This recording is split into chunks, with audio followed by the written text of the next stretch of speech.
po tayo mga kasubis, mukhang atin na naman tong isang to.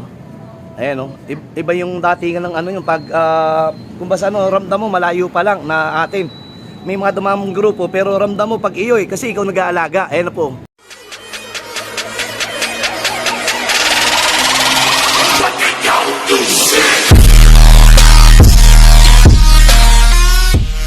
Morning mga kasubis, bali 9:15, ang tawag dito Quezon tayo, ewan ko kung saan banda. Mamaya alamin natin, banggitin natin sa video. May dumating na po tayo isa, 9:15. Habang naglilinis po tayo sa kabilang kulungan, kung mapapansin nyo, malinis na po. Kinutkot natin, din nilagyan ng tubig. Akala nyo napakadali mag-ibon. Ito ay namumuhunan din tayo ng panahon dito at ng pagod. Ayan o, binasa ko, babasahin ko pa uli yan para medyo mas makintab yung mamaya. Then, nintay pa natin yung ibon natin dito sa labas. Hindi na natin makalaman kung ano unahin natin. Yung abangan habang naglilinis. Clear po yung panahon, napakainit pa. Kaya ito siguro hard race naman tawag dito. Nakaraan. Wala pa?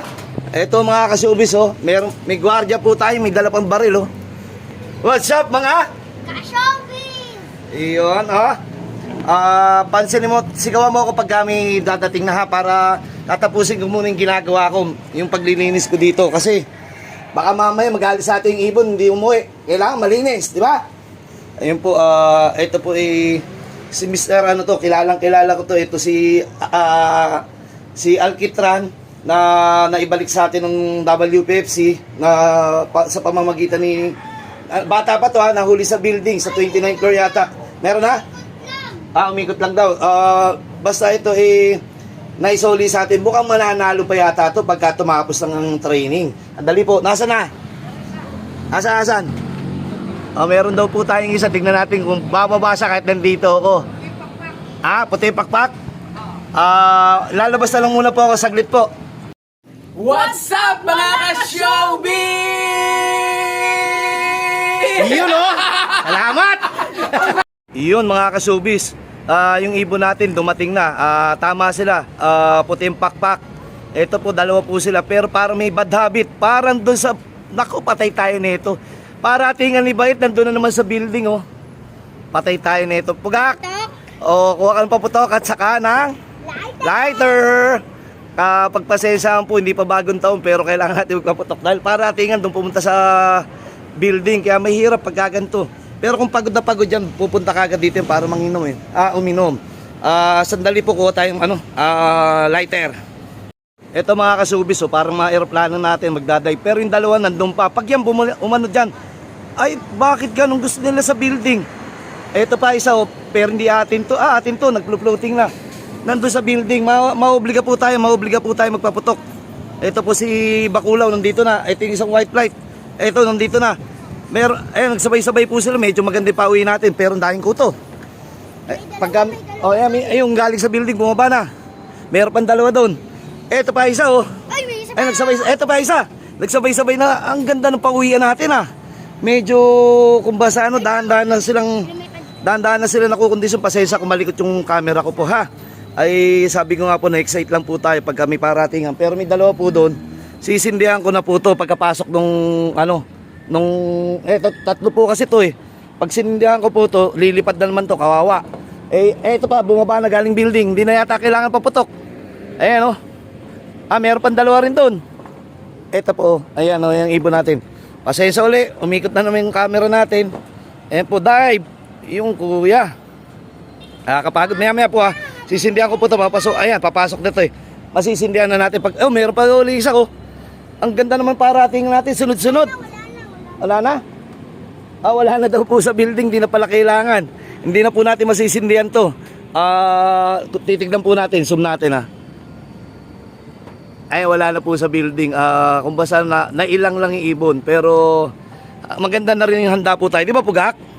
Baba mo na to.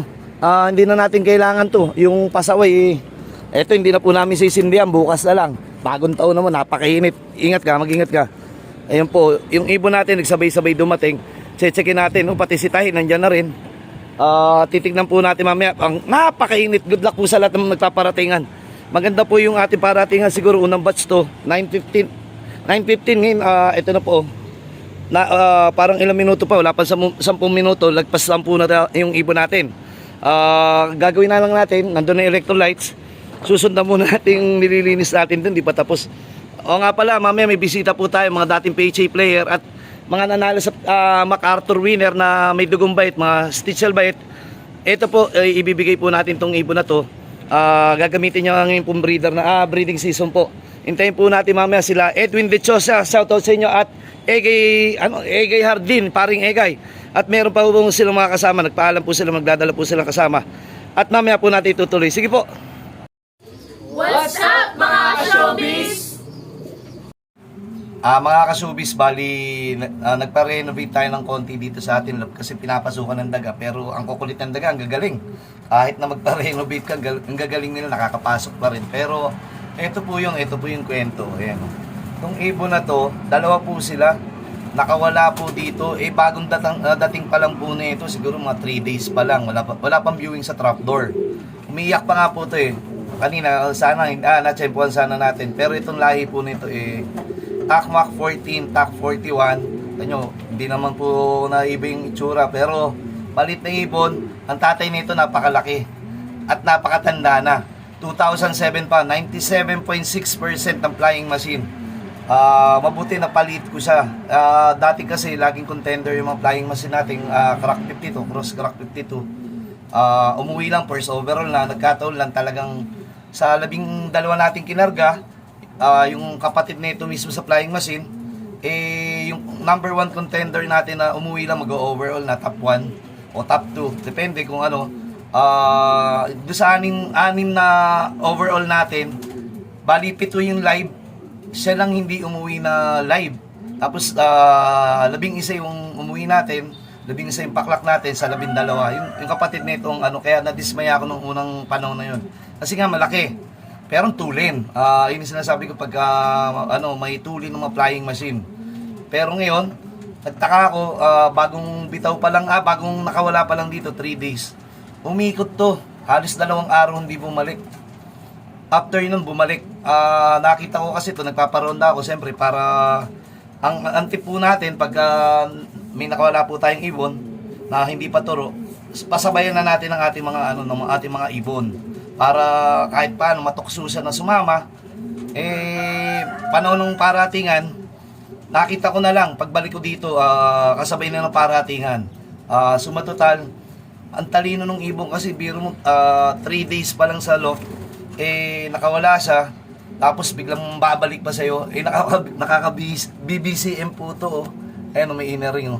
Ang point lang po natin dito, nakakatuwa mag-ibon, di ba po? Kahit matagal ka na nag-ibon o baguhan ka pa nag-iibon o tinatawag na newbie, tayo po talagang kinakabahan pagka nagtuturo. Samantalang ito hindi pa tinuturuan, nakawala na. Doble-doble ka ba natin? Hindi po tayo naghahabol po doon sa ibon. Naghahabol po tayo doon sa opportunity nung ring o opportunity nung pamilya. Kung kaya pang ituloy yung winning attitude nila or yung winning habit nila. O yung kaya pa nilang may pasa. Dahil ang tanda na ni Lolo, 2007, sinugal ko pang ilaro yung anak. Pero hindi po ako nagkamali. Mukha lang Tagalog.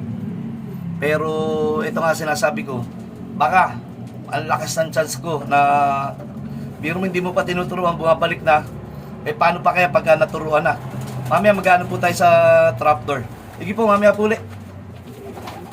What's up mga ka-showbiz? Yun mga ka-showbiz, na-smash tayo ng pagbilaw na kara, nawalan tayong dalawa. Tapos ngayon gumaka, hard race naman. Ang nangyari, mabuti, kumpleto naman po tayo. Ito po yung ibon natin. Nakumpleto po tayo ng gumaka, parang 148 kilometers na po tayo, palayo na ng palayo. Makikita nyo, meron po tayong dalawang hindi kinarga dito, may mga tahi po yan. Ito pa isa, may tahi yan. Doon sa huling mga video natin, nakita nyo naman po. Sana magdire-diretso, hindi na tayo mawalan at hindi tayo abutin ng sakit. Ngayon nagpakain po tayo mamaya. Bali lumipad na po sila kaninang unang bitaw nila kaninang umaga.